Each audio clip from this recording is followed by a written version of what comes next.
Welcome back to Crime Time, Inc. Tonight we're going back to 1984, a Friday night in Glasgow. Okay.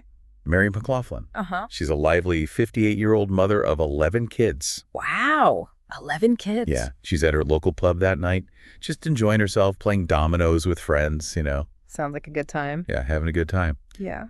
And she was a well-loved person in that community. Yeah. Everyone knew her.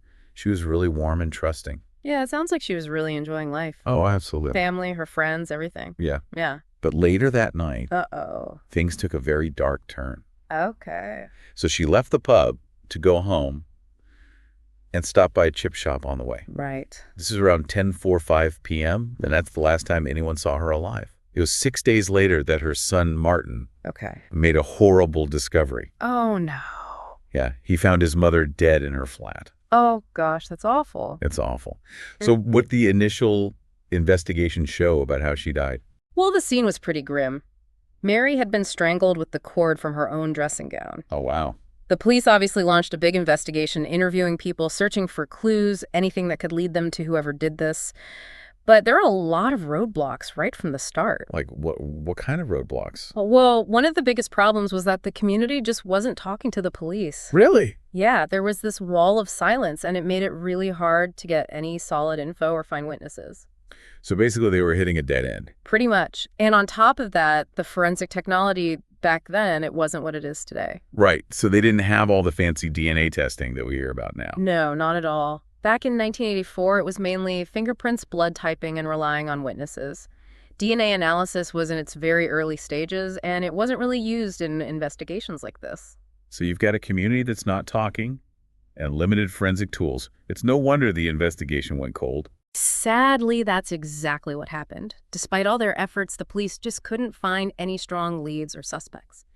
And as the years went by, Mary's case just turned cold, leaving her family with this huge unanswered question and a sense that justice just hadn't been served. I can't imagine what her family went through, especially her kids. Yeah. What was it like for them with this unsolved case hanging over their heads? Well, for Mary's children, their mother's murder wasn't just some event in the past. It was like a shadow constantly following them. Right. Imagine living for decades not knowing who took your mother from you, wondering if it could be someone you knew. Oh, God. Someone you might even see on the street. That's terrifying. It is. And for Mary's children, it had a very deep impact. Yeah. They were dealing with the grief of losing their mother, but also this constant suspicion. Yeah. Some of them even started to suspect each other. Oh, wow. Which just added to the pain and complexity of this situation. So they lived with this agonizing uncertainty for decades, this wound that wouldn't heal. Yeah. Did they ever give up hope that their mother's killer would be found? Even though the official investigation had gone cold, the family never stopped wanting justice. They held on to this belief that one day the truth would come out. And as it turns out, a new possibility appeared over 30 years later. Really? Yeah, with new forensic techniques, especially advancements in DNA analysis. It's almost like science fiction, that science can reach back in time and solve a crime from so long ago. It is remarkable. You remember that dressing gown cord I mentioned earlier? The one that was used to strangle Mary? Uh-huh. Well, in 2014, during a review of the cold case, forensic scientists decided to look at that piece of evidence again. What was so special about it after all those years? Did they miss something the first time around? Back in 1984, they didn't have the technology to get any usable DNA from the cord. Oh. But 30 years later, things were totally different. Right. Forensic science had advanced, particularly with DNA extraction and analysis. Even the tiniest traces of biological material could provide valuable information. So they were hoping that the killer might have left some DNA on the cord all those years ago. Exactly. And they were super careful in their approach. They focused on one specific thing, the knot that was tied to secure the cord around Mary's neck. I see. So maybe the way the knot was tied or some fibers trapped inside, it might have held some of the killer's DNA. That was the hope, and it paid off. These forensic scientists, with all their patience and expertise, carefully untied that knot. Wow. Preserving every fiber, every microscopic particle that could unlock this mystery from decades ago. And what did they find? Did the analysis of this knot reveal anything? The results were a huge breakthrough. They were able to extract a DNA profile from the cord, and when they ran it through the National DNA Database, they got a match.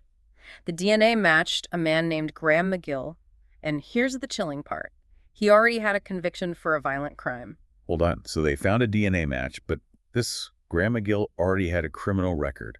What had he done before? At the time of Mary's murder, he was actually on temporary release from prison. He was serving time for rape. Wow, so this wasn't his first run-in with the law, and it was a violent offense. Mm. That's really disturbing. How could they be sure this DNA match wasn't just a coincidence, though?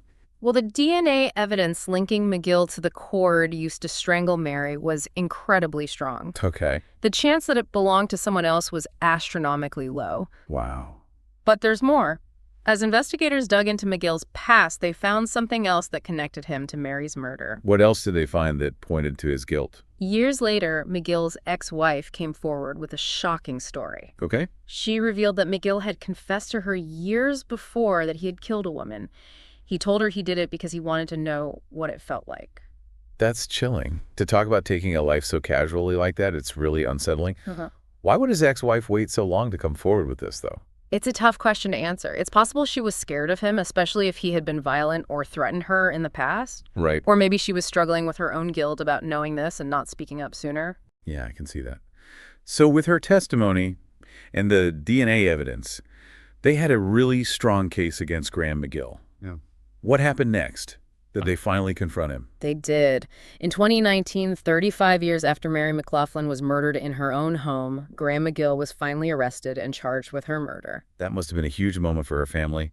After all those years of wondering, to finally see justice starting to happen, it must have been a wave of emotions. It was a bittersweet moment for them.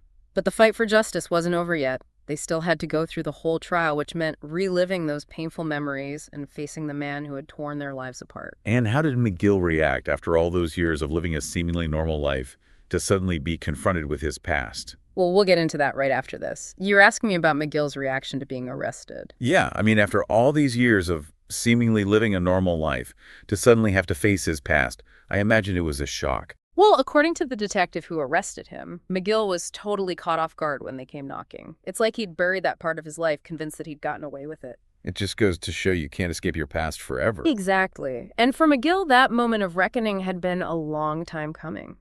As he sat in jail waiting for the trial, he must have realized how serious his situation was. The DNA was a clear match, and his ex-wife's words were another nail in the coffin. A combination of science and human testimony that led to his capture. You got it. And it reminds us that justice can happen even decades after a crime.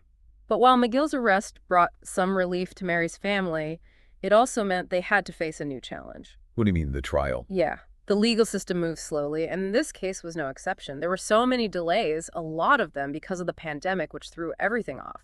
For Mary's family, who had already waited over 3 decades, these delays were torture. It must have been so frustrating to wait that long for someone to be held accountable and then have it pushed back time and time again. It was a real emotional roller coaster for them. The anticipation, the hope, and then the disappointment of delays. It was a lot to handle. Sadly, one of Mary's sons, Michael, died from cancer in 2020, just months before the trial was finally supposed to start. He never got to see McGill face the consequences for the crime that haunted his family for so long. That's just heartbreaking. To be denied that closure after waiting for so long, it adds another layer of tragedy to an already awful story. It does. But despite the delays and the pain, the trial finally started in April 2021. And for Mary's remaining children, it was a chance to finally confront the man who took their mother away from them. What was the mood in the courtroom? Was there this feeling of tension with McGill finally having to answer for his actions? The courtroom was full of grief, anxiety, and anticipation. You could feel the weight of everyone's expectations as Mary's surviving children, their faces marked by years of pain and uncertainty, watched as everything unfolded. And what about McGill? How did he act during the trial? Was there any remorse, any acknowledgement of what he'd done? Throughout the trial, McGill was completely emotionless. He never took the stand to defend himself, and he never said he was sorry or even tried to explain his actions. It's like he was trying to distance himself from what he did, like he couldn't or wouldn't face the seriousness of it. His silence spoke volumes. And for Mary's family, it must have been so frustrating to see the man who destroyed their lives sitting there seemingly not caring about their pain. I can only imagine how much that must have hurt. To not even get a simple acknowledgement of their suffering, to see him hide behind a wall of silence. But even though McGill tried to avoid taking responsibility, the evidence against him was impossible to ignore. The DNA linking him to the crime was overwhelming, and his ex-wife's story about his confession made the prosecution's case even stronger. So despite his attempts to stay quiet, the truth came out. Absolutely. The evidence was undeniable. And in the end, after talking it over for just 2 hours, the jury came back with a unanimous verdict, guilty. Finally, after all these years, justice was served. It was a bittersweet victory for Mary's family. The man who took their mother was finally going to pay for his crime. But their happiness was mixed with sadness, knowing that they would never fully recover from the trauma of that night in 1984. What was his sentence? Did the court take into account the seriousness of his crimes and the impact on Mary's family? In May 2021, Graham McGill was sentenced to life in prison with a minimum of 14 years before he could be considered for parole. While no amount of time behind bars can truly make up for the loss of Mary McLaughlin, this sentence at least gave her family some sense of justice. They finally had the closure they had been waiting for. It was a long and difficult journey, full of frustration, despair, and moments of hope along the way. But in the end, science, perseverance, and the pursuit of justice won out. Mary McLaughlin's story shows us that even the coldest cases can be solved no matter how much time passes. The truth has a way of coming to light. It gives hope to other families who are still looking for answers, still waiting for justice. And this case wouldn't have been solved without the dedication of so many people. The original investigators who carefully collected and saved the evidence, the cold case team who took another look at the case years later, the scientists who used cutting-edge technology to find the answers hidden in that dressing gown cord. It was a real team effort, a combination of human intelligence, scientific progress, and pure determination. They all played a crucial role in bringing Graham McGill to justice and giving Mary McLaughlin's family some peace. Their story is a reminder that even in the darkest times, we should never lose hope. It shows us that the truth has a way of prevailing no matter how long it takes. It's amazing to think that something as small as a knot in a dressing gown cord could be the key to solving a crime after all those years. It shows how important it is to keep evidence safe and sound. Right? I mean, back then, they had no idea that DNA technology would become so advanced. Exactly. Their careful work collecting and storing every single piece of evidence, even the tiniest things, set the stage for this breakthrough decades later. It really shows their dedication to finding the truth, even when they didn't have the tools to do it. Like they were sending a message to the future saying, we can't solve this now, but we're keeping everything so that one day someone can. And that's what happened. It's a perfect example of human determination and scientific progress working together. The first investigators, the cold case team, the forensic scientists, they all played a part in this chain of events that led to Graham McGill being convicted. This case gives hope to other families who are still waiting for answers for justice. It shows that even when a case goes cold, there's still a chance for things to be resolved sometimes in ways that nobody could have imagined at the time of the crime. That's so true. Mary McLaughlin's case reminds us to never give up hope. Advances in science and investigation techniques can bring new life to even the oldest cases. It reinforces the fact that no matter how much time passes, the truth has a way of coming out. And for those who think they can get away with their crimes, this case is a warning. The past always catches up.